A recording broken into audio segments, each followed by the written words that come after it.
रूसी रक्षा मंत्रालय ने यूक्रेन में स्पेशल ऑपरेशन का दावा किया है। रूसी सेना ने यूक्रेन में की घातक हथियार से बमबारी। स्पेशल ऑपरेशन में एक इमारत में रूस ने हमला किया है। तो रूस ने यूक्रेन में स्पेशल ऑपरेशन किया। रूसी सेना ने यूक्रेन में घातक हथियार से बमबारी की। ये रूसी रक्षा मंत्रालय ने जानकारी दी है। उन्होंने दावा किया कि यूक्रेन में स्पेशल ऑपरेशन किया रूस की सेना ने और घातक हथियार से बमबारी की। स्पेशल ऑपरेशन में एक इमारत पर रूस ने हमला किया।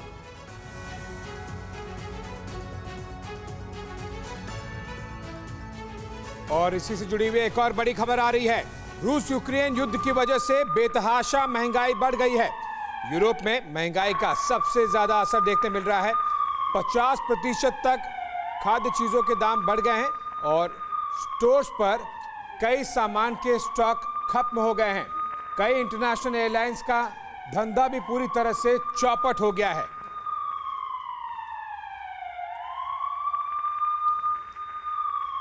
तो जाहिर सी बात है, रूस और यूक्रेन के बीच में जो जंग चल रही है उसका पूरे विश्व पर असर देखने मिल रहा है।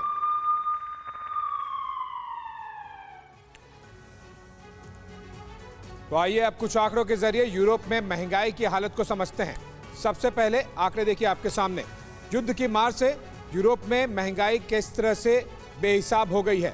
जरूरी सामान 20% तक महंगे हो गए हैं और साथ ही यूरोप में अनाज के दाम 40% से भी ज्यादा बढ़ गए हैं और यूरोप नेचुरल गैस में अब लगभग 60% से ज्यादा का भी महंगा दाम पर बेचा जा रहा है। सनफ्लावर ऑयल की बात करें तो 46% निर्यात यूक्रेन से होता है और 23% रूस से। तो ऐसे में जब दोनों ही देश में जंग चल रही हो तो निर्यात काफी कम हो गया है। रूस दुनिया में सबसे बड़ा निर्यातक भी है और नतीजा ये हुआ है कि दुनिया भर में सनफ्लावर ऑयल और आटे की कीमतों में आग लग गई है। साथ ही आपको बताते हैं कि कैसे यूरोप में महंगाई की वजह से क्या कुछ चल रहा है।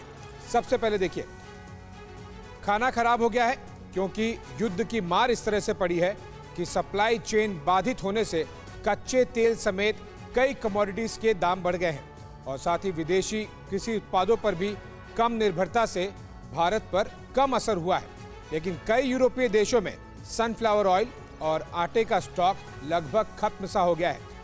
लोग घबराहट में खरीदारी कर रहे हैं, पैनिक बाइंग। स्पेन में जरूरी सामान की बिक्री अब 14% तक बढ़ गई है। जर्मनी, स्पेन, इटली के सुपरमार्केट्स ने ग्राहकों को सीमित मात्रा में सामान देने का नियम बना दिया है। आपको यह भी बता दें कि यूएन की संस्था ने वैश्विक विकास दर का अनुमान अब 3.6% से घटाकर केवल 2.6% कर दिया है।